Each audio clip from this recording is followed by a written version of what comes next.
हाँ जी, कैसे हैं आप लोग।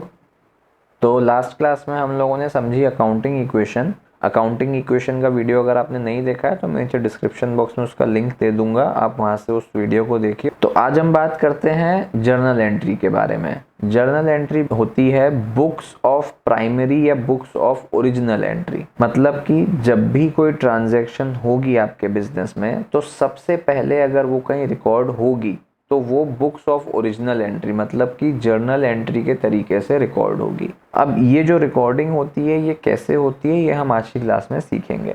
वैसे मैंने आपको आइडिया दिया था उस क्लास में जहाँ पे मैंने आपको डेबिट एंड क्रेडिट रूल्स बताए थे, तो मैंने आपको सिखाया था कि जर्नल एंट्री कैसे होती है, डेबिट क्या होता है, क्रेडिट क्या होता है। वो वीडियो अगर आपने नहीं देखी होगी तो वो भी डिस्क्रिप्शन बॉक्स में रहेगी, आप उसको भी जाके एक बार ज़रूर से देखिएगा। पर आज हम उसको इन डिटेल समझेंगे। तो सबसे पहले जल्दी से एक बार हम लोग डेबिट एंड क्रेडिट के रूल्स को रिवाइज कर लेते हैं, जो मैंने आपको डेबिट एंड क्रेडिट रूल्स बताए थे।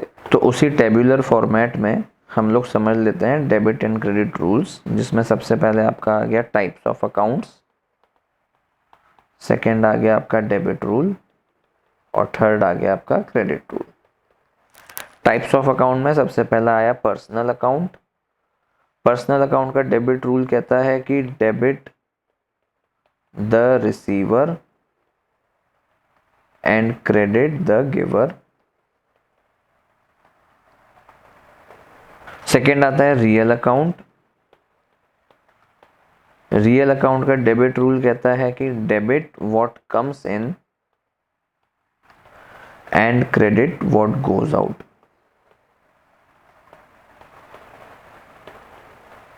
लास्ट आता है आपका नॉमिनल अकाउंट। नॉमिनल अकाउंट कहता है कि डेबिट ऑल एक्सपेंस और loss and credit all incomes और गेन्स। इसका भी आप चाहो तो जल्दी से स्क्रीनशॉट ले लो। ये रूल्स मैंने आपको बताए थे लास्ट क्लास में, नहीं देखा है अगर ये वीडियो तो एक बार जाके ज़रूर देखिएगा, जिससे कि आपको और क्लैरिटी होगी कि रिसीवर का मतलब क्या है, व्हाट कम्स इन का मतलब क्या है, एक्सपेंसेस या लॉसेस का मतलब क्या है, सारी आपको क्लैरिटी हो जाएगी उस वीडियो में। तो आज हम लोग सीखते हैं जर्नल एंट्रीज के बारे में। उससे पहले हम थोड़ा सा एक थ्योरेटिकली समझ लेते हैं कि जर्नल होता क्या है। देखो, जर्नल जो होता है एक ऐसी बुक्स होती है जहां पे आपके सारे ट्रांजैक्शंस रिकॉर्ड होते हैं। एक एग्जांपल से समझाता हूँ कि मान लो आपने अपना एक बिजनेस ओपन किया जिसमें डेली बेसिस पे आप कुछ सामान परचेज कर रहे हो, डेली बेसिस पे कुछ सामान सेल कर रहे हो। तो आपने सामान एक्स परचेज किया महीने की 1 तारीख को, वही सामान एक्स आपने दोबारा परचेज किया महीने की 3 तारीख को, और वही सामान एक्स आपने वापस परचेज किया महीने की 7 तारीख को। वही सामान एक्स आपने फर्स्ट टाइम बेचा महीने की 2 तारीख को, फिर आपने बेचा महीने की 5 तारीख को, और फिर आपने बेचा महीने की 10 तारीख को। अब ये जो मैंने आपको बताया अभी ही अगर मैं आपसे पूछ लूँ कि कब कब मैंने खरीदा और कब कब मैंने बेचा, तो आई गेस आपको याद नहीं होगा, आपको थोड़ा सा कंफ्यूजन होगा। इसी कंफ्यूजन को दूर करने के लिए हम लोग अकाउंट्स में इन ट्रांजेक्शन्स को रिकॉर्ड करते हैं। कहाँ रिकॉर्ड करते हैं? तो जर्नल में रिकॉर्ड करते हैं। जर्नल क्या है? तो journal is a book of original entry, जहां पर जो ट्रांजैक्शन होती हैं तो सबसे पहले अगर कहीं रिकॉर्ड होती हैं तो वो जर्नल में रिकॉर्ड होती हैं, इसीलिए इसको हम जर्नल एंट्री भी बोलते हैं। तो अब ये जर्नल एंट्री का रूल क्या होता है कि एक दिन में जो भी ट्रांजैक्शन आपकी हुई, ये डेली बेसिस पे चलती हैं, तो एक दिन में जो भी ट्रांजैक्शन आपकी हुई उन सारी की सारी ट्रांजैक्शंस को आपको रिकॉर्ड करना पड़ेगा कहीं पे। और ये जो रिकॉर्डिंग होगी, इस रिकॉर्डिंग को कहेंगे हम लोग double entry system of recording. Double entry system मतलब क्या कि अगर एक ट्रांजैक्शन हुई तो उसकी एक डेबिट एंट्री भी होगी और एक क्रेडिट एंट्री भी होगी। ये सारी चीज़ें मैंने बताई हुई हैं उस वीडियो में, डेबिट एंड क्रेडिट रूल्स वाले वीडियो में। ठीक है, अब थोड़ा सा और डिटेल में अगर मैं बताऊं तो और समझो। देखो, जर्नल बुक्स में या जर्नल एंट्री वाली बुक में तो क्या होता है कि अगर किसी का कोई छोटा मोटा बिजनेस है, उसके बिजनेस में डेली ट्रांजेक्शन्स हो रहे हैं परचेज के, सेल के, एक्सपेंसेस के, सैलरी के, लेकिन हाँ एक स्मॉल लेवल पे हो रहे हैं, किसी बहुत वास्ट लेवल पे नहीं हो रहे, तो उसके लिए क्या है, उसके लिए एक जर्नल बुक को या जर्नल एंट्री की बुक को या बुक ऑफ ओरिजिनल एंट्री को प्रिपेयर करेगा और उस बुक ऑफ ओरिजिनल एंट्री में महीने की सारी ट्रांजेक्शन्स वो रिकॉर्ड कर लेगा। कि भाई मान लो कि वो परचेज कर रहा है 1 तारीख को, उसका वो परचेज कर रहा है सीधे 10 तारीख को, वो सेल कर रहा है डेली बेसिस पे बहुत कम कम लेवल पे, या फिर वो जो एक्सपेंसेस आ रहे हैं या जो सैलरी पे कर रहा है वो मुश्किल से 3 या 4 लोगों की सैलरी पे कर रहा है। तो ये तो क्या हो गया, एक छोटी ऑर्गेनाइजेशन हो गई, एक छोटा सा बिजनेस हो गया जिसकी बुक हम लोग एक जर्नल एंट्री की बुक में प्रिपेयर कर सकते हैं। लेकिन मान लो किसी की बहुत बड़ी कंपनी है या आपकी ही एक बहुत बड़ी कंपनी है, उस कंपनी में 2000 तो एम्प्लॉयज ही हैं, साथ ही में डेली बेसिस पे आपकी ना जाने कितनी तो परचेज हो रही है, ना जाने कितनी सेल हो रही है, इस चीज़ का कोई हिसाब किताब ही नहीं है। यहाँ पर क्या होगा, यहाँ पर वो जर्नल बुक से काम नहीं चलेगा। जर्नल बुक से मेरा मतलब है कि सिंगल बुक से काम नहीं चलेगा। यहाँ पर अब आएंगी स्पेशल बुक्स। स्पेशल बुक्स का मतलब होता है सब्सिडियरी बुक्स। सबसे पहली होती है कैश बुक, उसके बाद होती है परचेज बुक, फिर होती है सेल्स बुक, फिर होती है परचेज रिटर्न बुक, फिर होती है सेल्स रिटर्न बुक, फिर आती है bills receivable book, bills payable book, और लास्ट में आता है जर्नल प्रॉपर।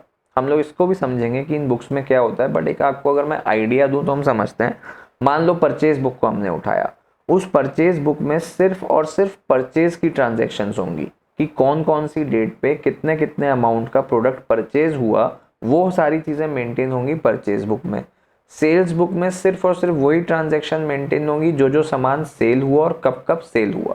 तो जितनी भी चीज़ें सेल हुई हैं तो किस पर्टिकुलर डेट पे कितने अमाउंट की चीज़ सेल हुई है वो चीज़ सिर्फ सेल्स बुक में आएगी। ऐसे ही परचेज रिटर्न बुक, ऐसे ही सेल्स रिटर्न बुक। तो इन बुक्स का क्या काम होता है कि उन पर्टिकुलर इवेंट को ही रिकॉर्ड करना जिसके नाम पे वो बुक बनी है। और ये क्यों होता है, क्योंकि आपकी ऑर्गेनाइजेशन अब बहुत बड़ी हो गई है और अब आपके लिए पॉसिबल नहीं है कि आप एक सिंगल बुक में ये सारे ट्रांजेक्शन्स को रिकॉर्ड कर लो या मैनेज कर लो। इसलिए हम लोग यूज़ करते हैं सब्सिडियरी बुक्स। एकदम जर्नल बुक की तरह ही होती है, कोई डिफरेंस नहीं होता।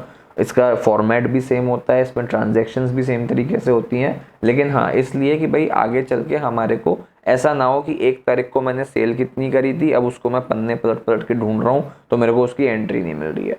तो वो सेल्स बुक है उसके लिए, जहाँ पर मेरे को पूरी एंट्रीज मिल जाएंगी, मेरे को कौन सी डेट की चाहिए वो सब मेरे को ईजिली मिल जाएगा, एक्सेसिबल हो जाएगा। ठीक है, तो अब हम समझते हैं कि जर्नल एंट्री में या बुक्स ऑफ ओरिजिनल एंट्री में हम लोग जर्नल एंट्री करते कैसे हैं। अच्छा, इस चीज़ को समझने के लिए हम एक छोटी सी टेबल और समझेंगे जिससे कि हमें ज़्यादा क्लैरिटी हो या ज़्यादा हमें ईजी हो जाए चीज़ें समझने में। तो देखो, ये एक टेबल है जहाँ पे मैंने लिखा है नेचर ऑफ अकाउंट, फिर मैंने लिखा है प्लस और माइनस। 5 तरीके के अकाउंट होते हैं हमारे पास, या जो नेचर ऑफ अकाउंट होते हैं वो बेसिकली 5 होते हैं। एक होता है असेट, एक होती है लायबिलिटी, एक होता है इनकम,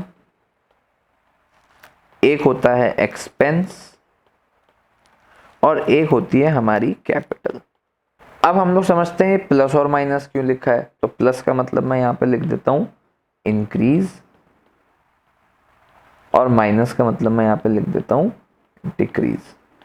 तो अगर असेट प्लस हुई तो मतलब असेट इंक्रीज हुई, और असेट माइनस हुई तो मतलब असेट डिक्रीज हुई। ठीक है, अब रूल क्या कहता है, देखो ये भी एक kind of debit and credit rule ही है। जो मैंने आपको personal account, real account, nominal account में बताया ना, वैसे ही डेबिट एंड क्रेडिट रूल यहाँ पर भी चलता है। रूल समझते हैं। अगर आपकी असेट इंक्रीज होती है तो उसको आप करोगे डेबिट, और अगर आपकी असेट डिक्रीज होती है तो उसको आप करोगे क्रेडिट। सेकेंड बात करते हैं लायबिलिटी की। लायबिलिटी अगर इंक्रीज होती है तो उसको हम करते हैं क्रेडिट, और लायबिलिटी अगर डिक्रीज होती है तो उसको हम करते हैं डेबिट। इनकम अगर इंक्रीज होती है तो उसको हम करते हैं क्रेडिट, और इनकम अगर डिक्रीज होती है तो उसको हम करते हैं डेबिट। सिमिलरली एक्सपेंसेस अगर इंक्रीज होते हैं तो उसको हम करते हैं डेबिट, और एक्सपेंसेस अगर डिक्रीज होते हैं तो उसको हम करते हैं क्रेडिट।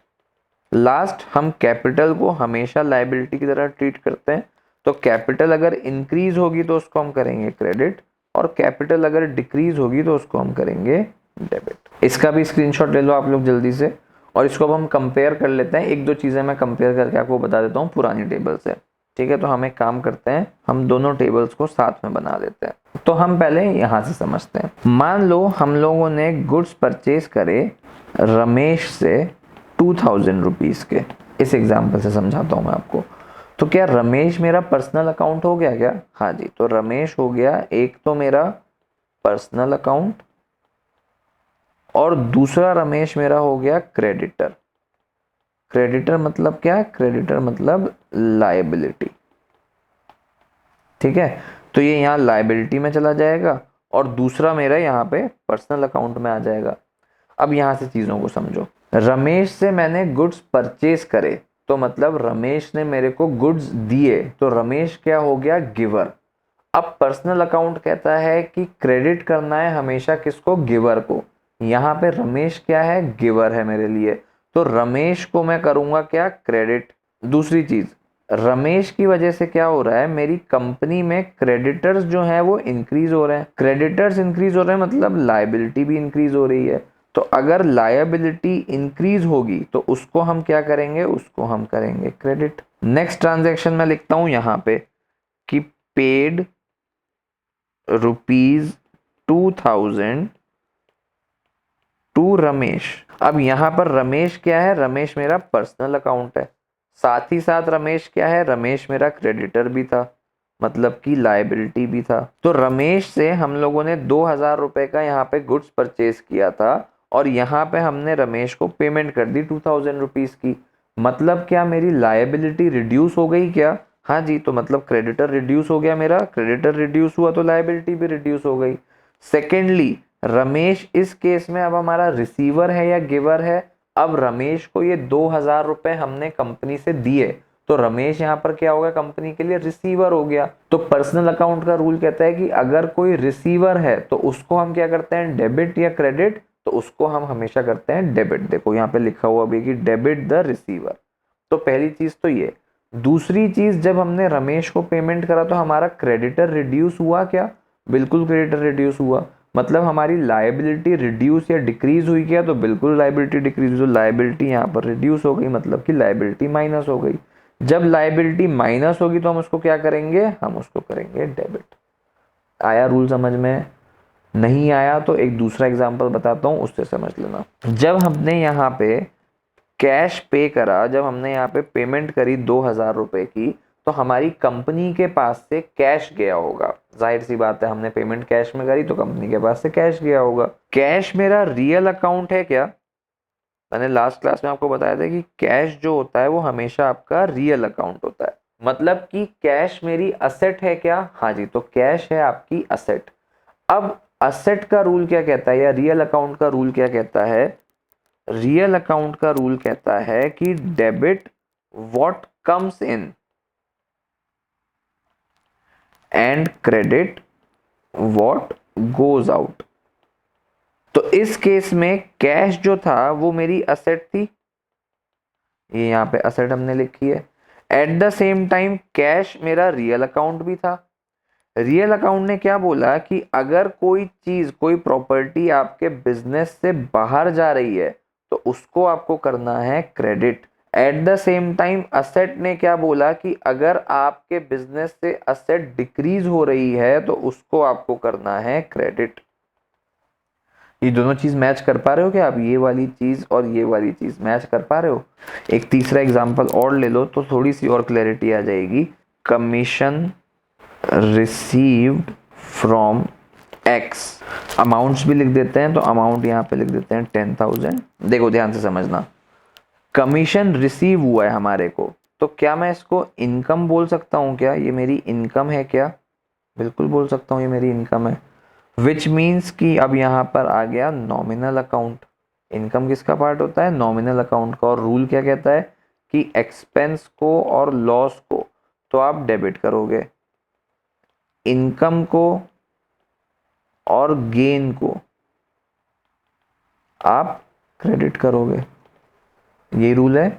अब कमीशन रिसीव्ड मेरी इनकम हो गई और यहाँ पे रूल ने क्या बोला कि जो भी आपकी इनकम या गेन होगा उसको आप क्रेडिट करोगे।